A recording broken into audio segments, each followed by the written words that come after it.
പ്രിയപ്പെട്ട പ്രേക്ഷകർക്ക് സ്വാഗതം. ഇത് ബ്ലാസ്റ്റേഴ്സ് സോക്കർ. കേരള ബ്ലാസ്റ്റേഴ്സിന്റെ അടുത്ത പരിശീലകനായി ആരായിരിക്കും എത്തുക എന്നറിയാനാണ് ബ്ലാസ്റ്റേഴ്സിന്റെ ആരാധകർ ഇപ്പോൾ നിലവിൽ കാത്തിരിക്കുന്നത്. എന്തായാലും ഉടൻ തന്നെ ഒരു ഒഫീഷ്യൽ അനൗൺസ്മെന്റ് ഉണ്ടാകും.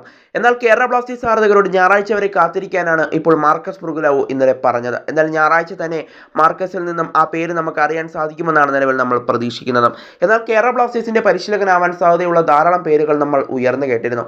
മോഹൻ ബഗാന്റെ മുൻ പരിശീലകനായിരുന്ന ആന്റോണിയോ ലോപ്പസ് ഹബാസ്, അതുപോലെ തന്നെ സെർജിയോ ലൊബേറ, നിലവിലെ ഒഡീഷയുടെ പരിശീലകനായ സെർജിയോ ലൊബേറ, അതുപോലെ തന്നെ Juan Ferrando, Ivan Vukomanovic, Teddy ബെക്കിംഗ്ഹാം തുടങ്ങിയ പേരുകളൊക്കെ നമ്മൾ ധാരാളമായി ഉയർന്നു കേട്ടിരുന്നു.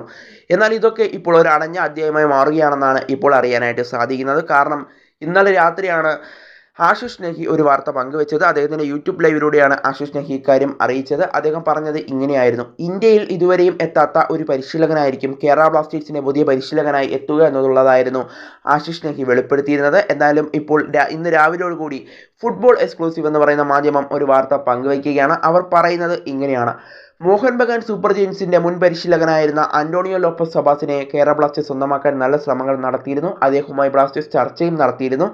എന്നാൽ ഇന്റർ കാശിയുമായി വളരെ നാൾ അദ്ദേഹത്തിന് കരാറുണ്ട്. അതുകൊണ്ട് തന്നെ ഇന്റർ കാശി അദ്ദേഹത്തെ വിട്ടു നൽകാൻ തയ്യാറല്ല എന്നാണ് ഇപ്പോൾ അവർ റിപ്പോർട്ട് ചെയ്യുന്നത്. അതുകൊണ്ട് തന്നെ ഇപ്പോൾ ആന്റോണിയോ ലോപ്പസ് ഹബാസ് ബ്ലാസ്റ്റേഴ്സിന്റെ ഓഫർ റിജക്റ്റ് ചെയ്തതായിട്ടാണ് ഇപ്പോൾ ഫുട്ബോൾ എക്സ്ക്ലൂസീവ് പങ്കുവയ്ക്കുന്ന വിവരങ്ങളനുസരിച്ച് മനസ്സിലാക്കാനായിട്ട് സാധിക്കുന്നത്. പിന്നീട് അവർ ഒരു കാര്യം കൂടി അതിൽ പറയുന്നുണ്ട്: കേരള ബ്ലാസ്റ്റേഴ്സ് ഇപ്പോൾ യൂറോപ്പിൽ നിന്നുമുള്ള ഒരു പരിശീലകനെയാണ് കൊണ്ടുവരാൻ ഉദ്ദേശിക്കുന്നതെന്നാണ് അവർ റിപ്പോർട്ട് ചെയ്യുന്നത്. എന്നാൽ അത് ഏത് പരിശീലകനാണെന്നൊക്കെ നമ്മൾ കണ്ടറിയേണ്ട ഒരു കാഴ്ച കൂടിയായിരിക്കും. എന്തായാലും ഞായറാഴ്ച മാർക്കസ് ബ്രുഗുലാവോ ആ പേര് വെളിപ്പെടുത്തുമെന്നാണ് നമ്മൾ നിലവിൽ പ്രതീക്ഷിക്കുന്നത്. എന്തായാലും യൂറോപ്പിൽ നിന്നുള്ള ഒരു പരിശീലകനെയാണ് നിലവിൽ കേരള ബ്ലാസ്റ്റേഴ്സ് കൊണ്ടുവരാൻ ഉദ്ദേശിക്കുന്നതെന്നാണ് ഫുട്ബോൾ എക്സ്ക്ലൂസീവ് റിപ്പോർട്ട് ചെയ്യുന്നത്.